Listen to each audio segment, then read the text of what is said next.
In order to put any kind of perspective on this, we have to start from setting a foundation of where we came from. Think about in 2015 when Larry Hawaii went to the parliament. He said, I propose with effect from January 1st, 2015 to exempt motor vehicle tax and VAT on new or used hybrid and electric powered vehicles not older than 2 years for a period of 5 years for private and commercial use. 2015 plus 5 is 2020. So it means to say that what was written in the document as set out in the prescription by the then political party has no merit of continuum, because the now present Minister of Finance has changed the game completely. By the stroke of a pen, he says all of these things no longer exist. So what is the merit of somebody proposing such a schedule, and I build my business on the backbone of such an intent and invest my capital, and all of a sudden I wake up in the morning and I am now faced with a situation of being told, here what Larry Hawaii tell you? Forget that. That ain't working. You can't make that again. This 2-year car, this 2-year-old car for a period of 5 years from 2015. I don't know if 15 and 5 make 20, right? But 15 and 5 make 20 and we're still in 2017.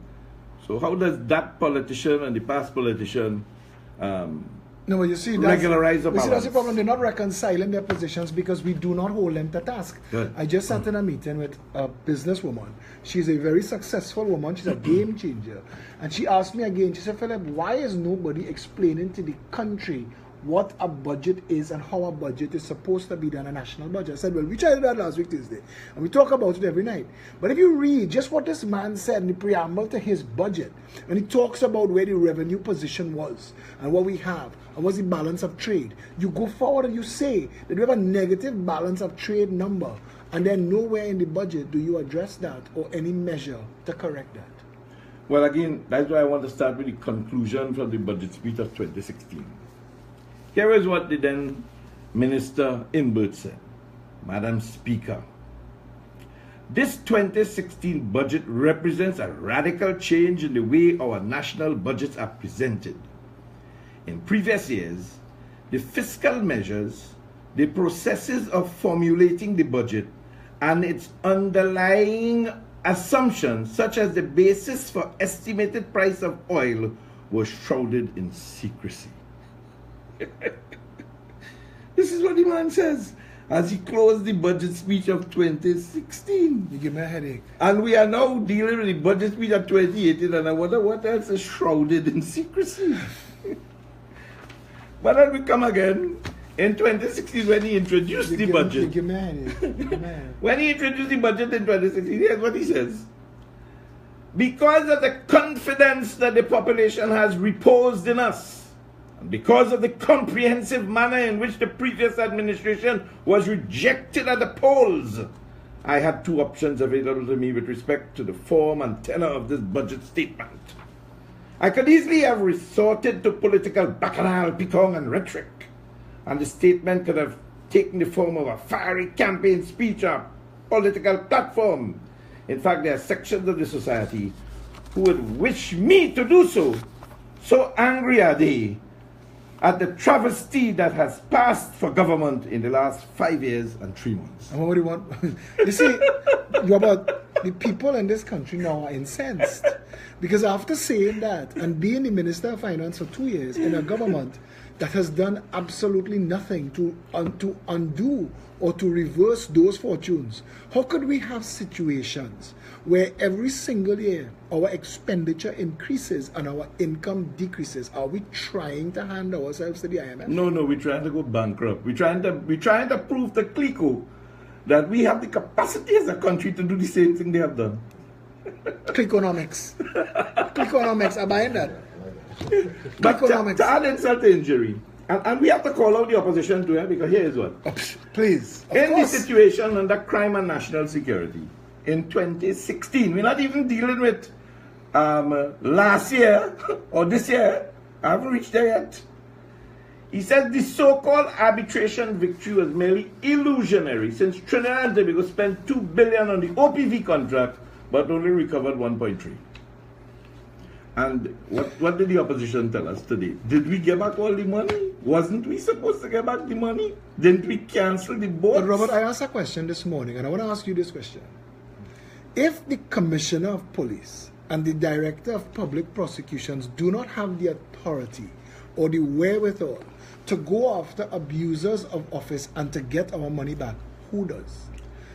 The Integrity Commission was set up ostensibly to do that, but it's a toothless bulldog. It cannot bring anybody before the courts. It sends a list to the DPP, and that list gets lost in space. It cannot go after it can't go after ill-gotten gains and property. This is what Trinidad is looking at, you know. That every time you speak, this Minister of Finance said to the public that WASA not paying, and TNTEC ain't paying, and Petrochin ain't paying. But we go tax the people for what WASA and TNTEC and Petrochin do. Wrong, yes. That is madness. Yes, but here's the you ain't fire nobody, you ain't bring nobody to justice, and you're coming to pick the people pocket again. But here's the worst part. In part of his discourse in the years gone by, he indicated that the TGU, Trinidad Generation Unlimited, was paying a dividend to the country. Now, if that is not the most ridiculous thing I have heard, because he comes back in this budget and he tells the country, TNTEC, pay for 5 years. So, which is true? No, you have in to ask. accounting terms, if you have money owing for 5 years and you have an auditor auditing the books, that can and must be set aside because it is considered unrecoverable. But a company like Transmission Unlimited, supposed to be a non-profit organization, if it's 100%, because it's still a tax. Even if you make a profit and it goes into the consolidated fund, but it is coming from a cost to the citizens, it's a tax. But how does Trinidad Unlimited Power Generation Company pay a dividend to the government? Technically, still having a $5 or $4 billion, whatever the number is, billions of dollars, outstanding in their accounts from TNTEC, which is a state-owned. The normal mechanism. That's called plain smart with stupidness. Yeah, the normal mechanism is to set off. Because if I am a shareholder. No, but this is Taurus again. No, this but you brought that up. And I'm coming back to But you brought that up Yeah. already. This is left pocket, right pocket, and this is hiding debt. Yeah, but here is the part. In 2016, here's what the minister said. Madam Speaker, we will rebuild the security architecture which will be adequate to the requirements of our country. Here's where you would like it. We will move swiftly to establish a joint border patrol agency to manage the security and integrity of our open and vulnerable borders. What year he said that? 2016. What have they done? Not a thing. Swiftly. I don't know what the meaning of swiftly is. And again, Trinidad and Tobago has to stop accepting. You see, this is what we're not going to do this year, you know. This year, Coleman but not going to get away with a budget where he just gets to speak and we leave it and the media copy and paste it and we take it. That can't continue again. Because if you as the Minister of Finance, we are trying to tell people, the budget is the roadmap for what we're going to do for the next 12 months. Correct. So that the government wants to secure the borders and end crime. So they say $8 billion will do it. Look here, $8 billion. What was done with it? Well, you see, Philip. Was the money spent? I asked somebody this morning, you can help me with this. Robert, help me with this. What is the purpose? Now, we're not doing this from a friends and family position. I want to know for a fact so I know. What is the purpose of the army or the regiment or whatever you call them? What's the purpose of the billions of dollars spent on that? What is that for? Well, again, it was to prevent external forces. What is it for now? Well, that's what it is for now. Who's going to invade Barbados? No. That army can't... I mean, seriously. No. ISIS will invade. So ISIS is not the police business. No. ISIS is the army business. Well, external forces is the army business. Internal forces is the police business. The last time... So what's the Coast Guard job? Same thing. External forces. And of course, if Philip gets stranded outside there, we can go and he like to fish like in boat. And the boat running. Well, I think that's what it is. DDI limes on a Sunday. Because I want to ask you this. We're spending $8 billion. You know the man said? He paid lip service to our crime situation in the country. He said, $8 billion is adequate to accomplish what we're doing. Let me get you a little bit more frustrated. In 2016, when the numbers was presented, against the backdrop of what I just showed there, including him saying we'll introduce early legislation to amend the present procedures for the appointment of a police commissioner. And end by saying, Madam Speaker, we will re-engineer the criminal justice system. We will provide an efficient and legitimate foundation for crime prevention, law enforcement, and the reduction of repeat offenders. Prison management will be strengthened with focus on the prison's office security, security management, health services, and the rehabilitation of offenders. That's how we ended when he spoke in 2016. What was done? Here's what was done. They voted to spend $10.81 billion on national security. They didn't spend it, but that was the vote. That was the amount of money in 2016 that the parliament, both opposition and government. Do you have at hand there how much they spent on food production that year? No. They won't have that. You see, the way the budget is done. If you contrast, we're spending $750 million on gate and $10 billion to run down criminals. Yeah. We spent $548 million on food production. I see that as a number. What are we saying? That we know that we have a $5 billion imbalance in trade, and a large portion of that is our food import bill, but we're not taking any steps to grow food. We're going to pave some roads. This is not a budget that is a roadmap to anywhere. This is a man saying that business as usual, where friends and financiers could keep eating, will continue. Robert, where in this budget does it allow for a prime minister to get an idea for a $440 million highway to Manzanilla? That's not accounted for anywhere. No, it is accounted for. It is accounted for. It was well positioned in the 2016 document. In the 2016 document, here is what the government said. In order to resolve this problem, they're talking about traffic, they plan to remove all the traffic lights from Port of Spain to Sandy Grande by constructing overpasses and interchanges at strategic locations along the east-west corridor. Well, I understand they have appointed China Railway to build the one in Curep. On Rohan Sinanan's land. I don't know who land it is. Curep is being built on Kedona, and Kedona is owned by Rohan Sinanan. Well, I want to tell you something. Last time I checked for Kedona was owned by Mirage. No. By the Caroni Limited. How long ago was that check?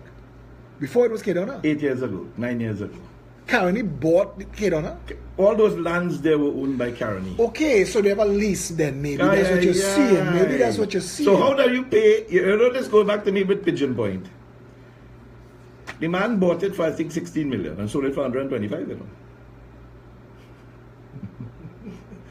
When Mr. Sabdon bought Pigeon Point, he paid 16 million for it, you know. When he sold it back to the House Assembly, he sold it for 125 million, you know. Again, giddy. You don't want a deal like that, boy? You don't think we'd be able to help fix the country? We can't laugh, you know. We can't laugh. I'm not laughing because I'm happy. We can't laugh at this. I'm laughing because I have no other choice. No, but you see, the people want us to say, you know, the people want us to say, you know what? All right, Philip, Robert, people like you all, tell us how do we undo this? How do we stop this? How do we... Hold on, let me tell you. That reminds me of the fellow gave me the joke about the donkey and the fellow went behind the building to make a leak, to have a leak. Both of them went to have a leak. And they say, who could make who laugh and who could make who cry? The donkey come back crying, you know. The fella, how do the donkey, you know. So that's what we need, you know. But removing traffic lights and all of that, and here's where they went on. Our infrastructure development project over the next few years, and this is where they included how much to remove the traffic lights? They didn't say. Because you see, I want to tell you something. The reason they use something called shock doctrine to run this country. People know you sit in traffic, and if you could remove all of the traffic lights and do a bypass or a side road like you did with all the traffic lights by El Socorro and Aranguez, it works. It works. It's a good idea. But there's nobody in this country that is overseeing to say that if you check international best practices like we spoke last week, the cost per kilometer of road and the cost of a project like this should be in the range of 18 and 20 million. and then we spent $145 million to do it.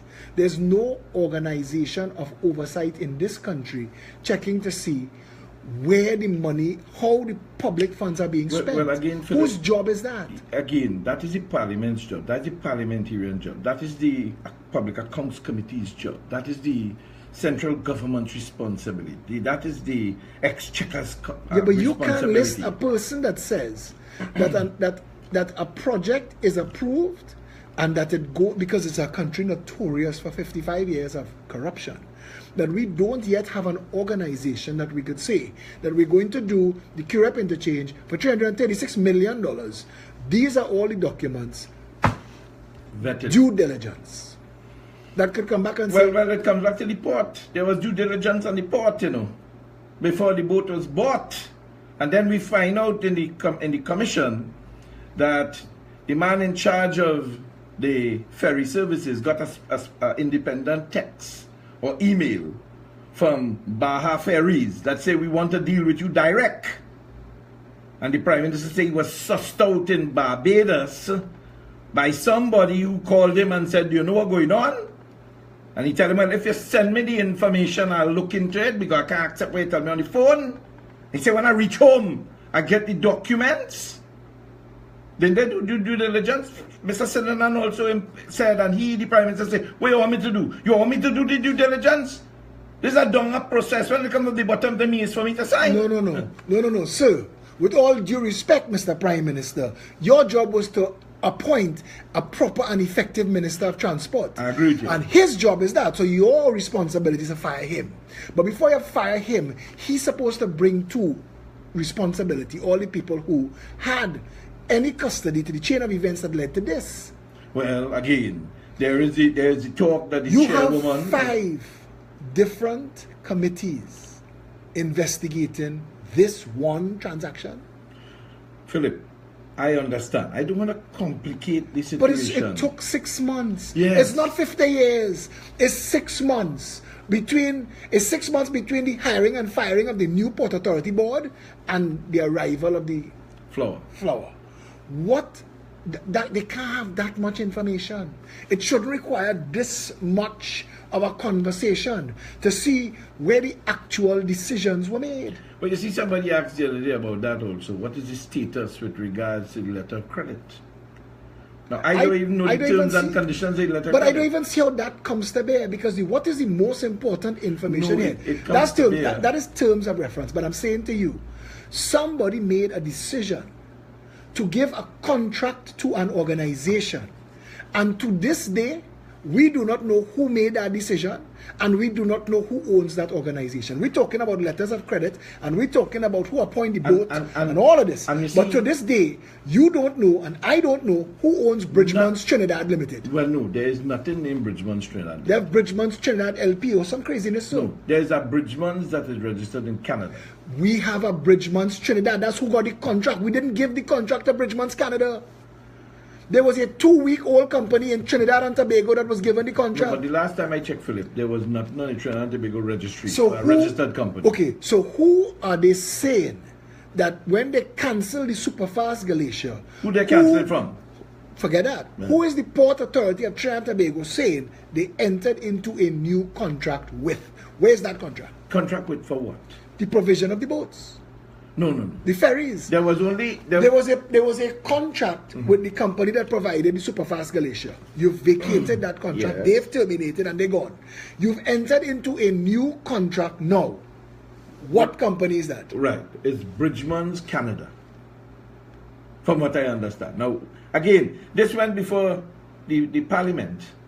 And the Parliament, including Wade Mark, who sits as a senator for the People's Partnership or for the UNC, had the position of asking all of these questions.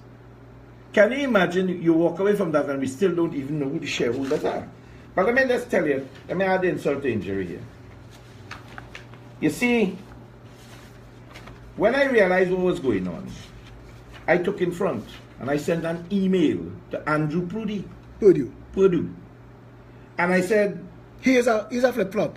I said he's a front man. Is that the 2-week-old company that they can't find an office for? No, they have an office. They show pictures and on the website. So where's the office that Mark Bassant went to? I don't have a clue. People are questioning whether his integrity in this is really genuine or not. Mark Bassant? Yes. On that interview? Yes. All right. I said to him, did you get any advance payment for the Ocean Flower 2? And is this contract now cancelled? Are you employing the required number of local seamen on the vessel while it is being operated in Trinidad and Tobago waters? Is the Cabo Star registered in Panama? Who is your lead insurance broker? The company is a private partnership or publicly traded company, and are the shareholders the same as the partners? Because they have 4 partners. There are 4 people.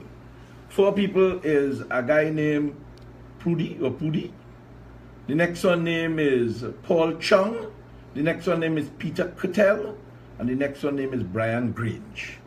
Those are the 4 owners of... The 4 directors. 4 owners, 4 partners. When you become a partner, you don't become a partner without having an investment. It's not just a director, he's a partner. You and I partners in a company. I mean to say we have equity. Okay, but you see, the question that we're not getting answered is, on what grounds was that contract awarded? Okay, but I don't even want to, you see. Did he respond to that email? Never. The point I'm making.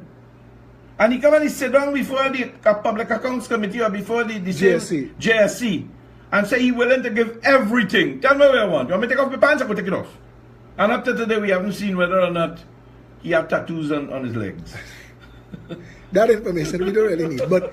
But you see, Robert, no, I did a follow-up email to him, which went September the 6th. The first one went August the 28th. Robert, I'm talking to a pilot right now in Trinidad and Tobago who is telling me that we've bought ATR aircrafts that we've never accounted for, that we've spent more money than it should have cost, that the ATR aircrafts that we buy are unreliable and could be considered unsafe, that the maintenance contracts that we have are ridiculous, that we're looking to hire pilots from outside even though we have trained pilots in Trinidad. All of this bacchanal going on, and Air Caribbean costing us $1 billion loss a year. We are distracted in this country by small issues and big ones go a begging. And we, you and me, and people like us, have to bring the budget conversation back to this. What are you spending and why? Okay, so before we You can't just take I allocate 8 billion to national security. You're supposed to stand and defend that allocation. You're supposed to bring the Minister of National Security, and he not supposed to have no half hour. If it takes 3 days of grilling. Yeah. But here, Philip. So you understand so you understand the process. The first read of the budget by Imbert is just to sensitize. I want to show Trinidad. The second read of What the is this budget, document here? The second read of the budget is when it is put up for debate. So this has the budget in it? That has it. That has This is the everything 2018 budget in here. Correct. So we could find the breakdown of every number that you. So if you say $8 billion, I am supposed to be able to find national security. You'll find it in there. Broken down. Okay. It is in there. The problem with it is when it goes now to the to the discussion period, the House Speaker opens the book and starts at the beginning. And says, President, heading 01, line item 001, General Administration, 2,063,900. Any objection? And every line they go through. But when it reaches to the discussion, as I explained to you, there are some expenses in here under the Ministry of Finance that get passed because they don't go into the Ministry of Finance section.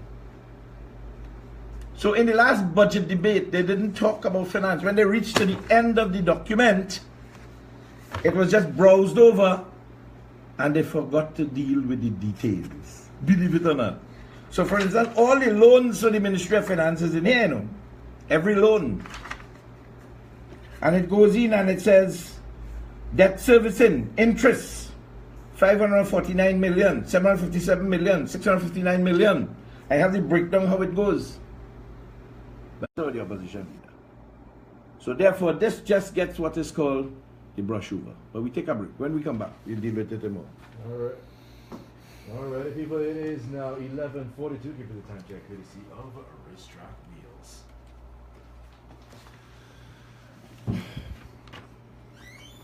This issue of the budget now, we are going to take this apart as much as possible and get down to the nitty-gritty of all of these expenses, because at some point, Trinidadians must be able to have access to all of this information.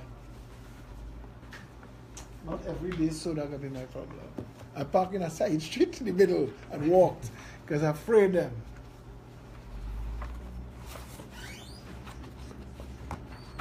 Yeah? But do they walk in Mike's bikes? Some of these things, Robert, as a Minister of Finance, he had to know that all of this will pass back on to the consumer. This 35% on the banks, they will lose that in their costs, and then whatever they have to pay, the customer going to pay. Yeah, but again, when you think about that, he didn't present that right. He should have looked back at the last 5 years and look at the profitability of the bank and look at the bank write-off. Every year the bank has to make a provision for bad debt, because under the laws of banking, any account that is 90 days and older cannot be accounted for as a receivable. If a loan is 90 days and over in the bank's account, it has to be provisioned for. Right. So they show it up as not bad debt, but they make a provision to write off that, to cater for it. So they take it out of the account. So it's not an asset and it's not a liability. So what is it? It's a write-off. So they take it off of profit. Okay. So if the bank made So 4 it's a billion, loss. it's a loss to the bank and to the shareholders. Right. Basically, but it doesn't pass down to you and me. I think he went a little bit too low on this 35. If I was dealing with this, the bank would have got 25% additional tax. The 30% would have stayed as the corporation, and 20 or 25% would have gone as a humanitarian tax. I would have created a new tax, because they had to pay. And Between you and me, I would have capped their profit Yeah, but based on the length of service but for you years see, they are in business. What he didn't help the economy. How I would have approached that, and I give you this as a suggestion, is that I would have mandated that the banks pay interest on deposits. We are now in a situation where the banks don't have to. No, I agree. And if the banks don't have to, then you have no reason for them to work that money, and there will be no credit in the economy. And that's what's going on. And if you mandate that banks have to pay interest, short, medium, and long-term interest on deposit funds, then the banks will have to work that money, and there will be a lot of credit in the economy.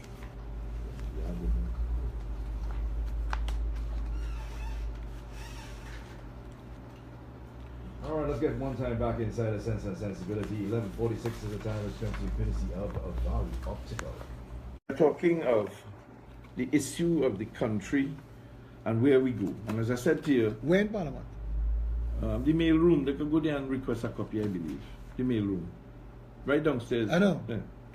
Now, they had here the construction of the Wallerfield to Manzalina Highway. It was in the 2016.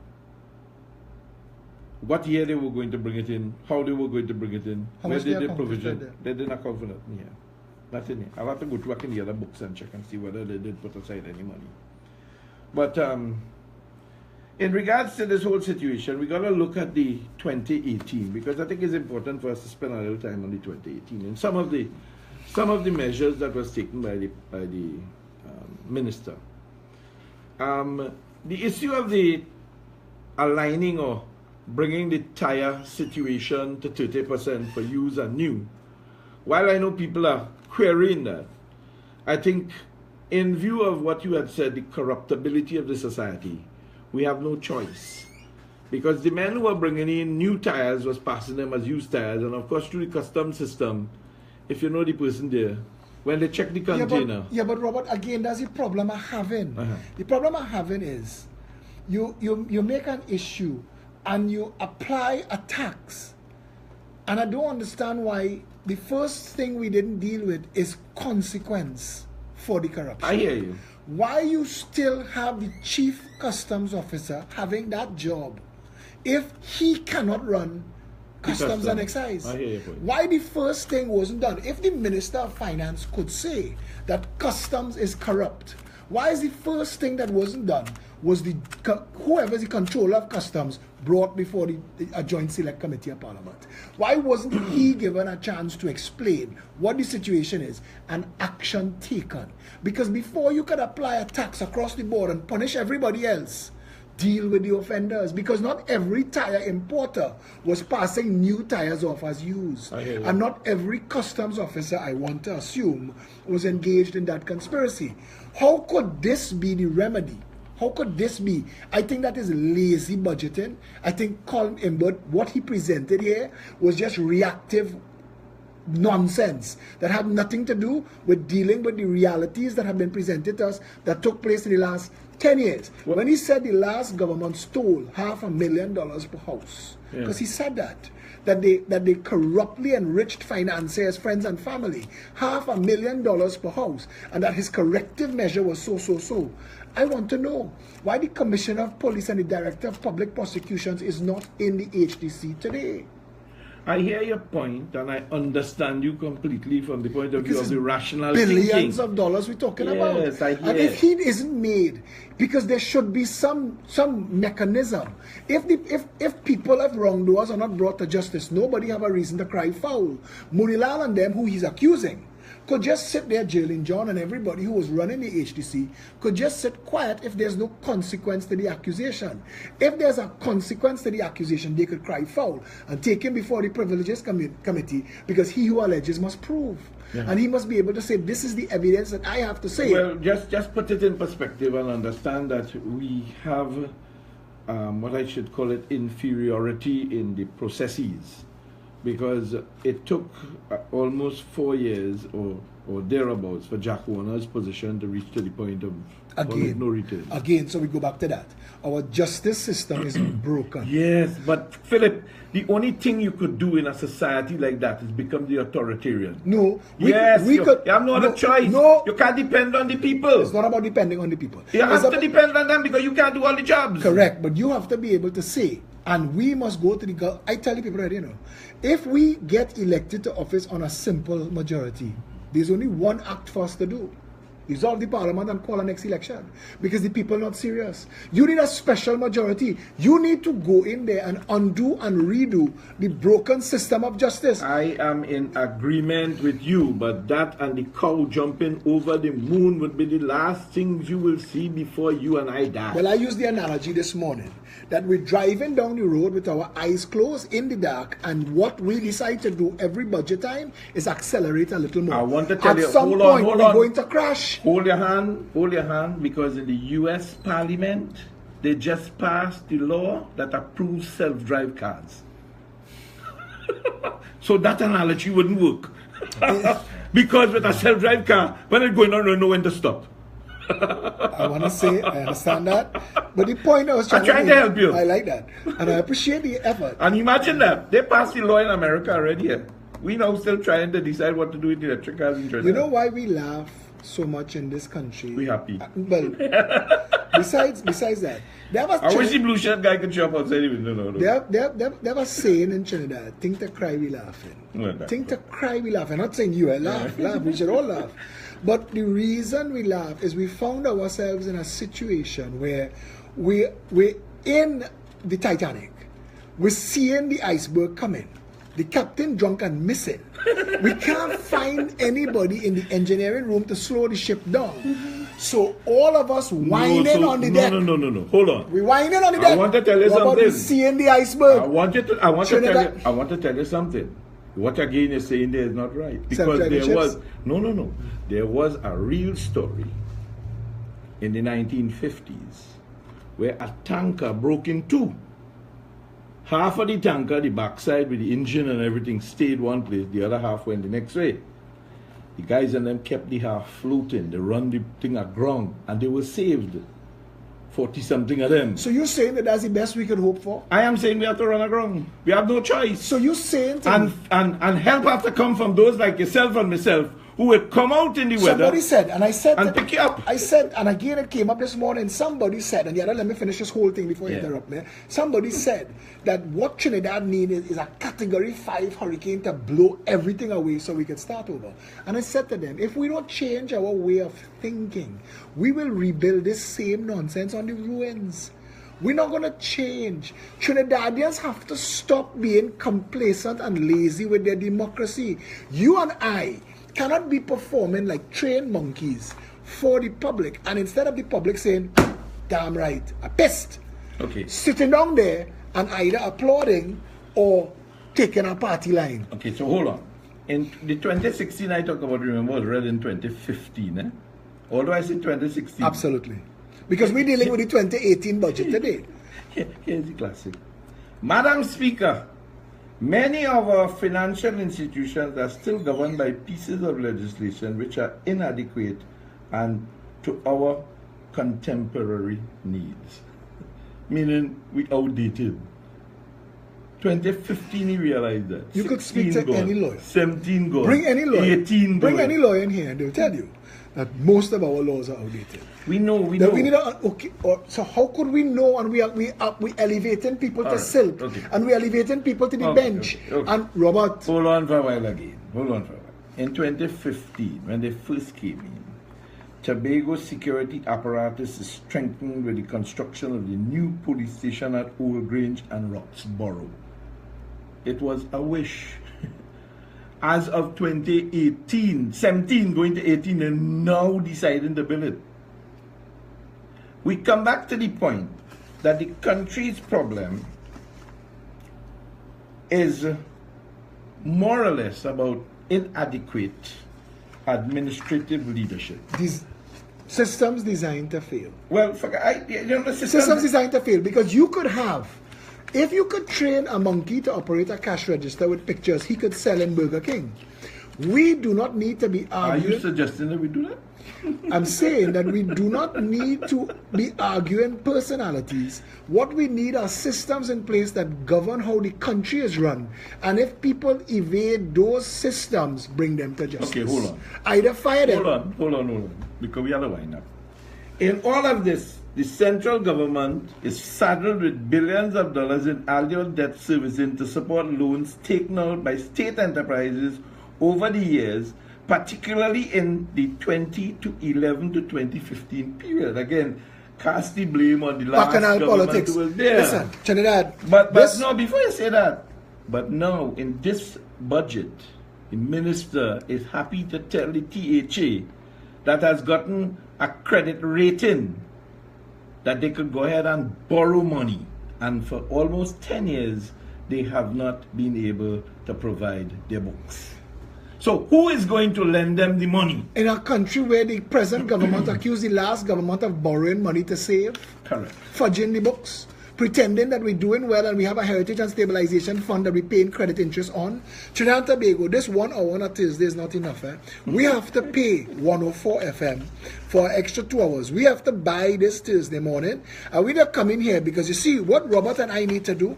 We need to go through line item by line item with you, and you can't be bored, This is not a fun exercise, but this is what all of us have to deal with if we are going to know what we have to address. We can't just say we're protesting and making noise. We have to know what we do not want, and we have to also know what we do want. As we come to end, well, let me end on one. And this was last year. If you want to help with financing on the Thursday morning show, please, it is not a lot of money. Private message me on Facebook. Continue. Madam Speaker, we are currently engaged in active discussions with another large foreign direct investor interested in the establishment of a downstream aluminum products plant. This company serves as an anchor, or could serve as an anchor tenant in the Tamana Intech Park, with the power of attracting other industries. But that is not what Tamana Intech Park was set up for. Tamana Intech Park was set up to be the intellectual property, the IT, the information technological center. It was set up to attract Microsoft and Apple and all of these kind of companies, not to be making downstream. That's what Labre was for Labitco. People, we have to go. Thank you very much. Cheers, See you on David. Monday. Thanks a lot for having me. We're going to be dealing with it in a little bit more detail. Tomorrow, Friday at noon, outside the Parliament. You got that? Yeah. They got that?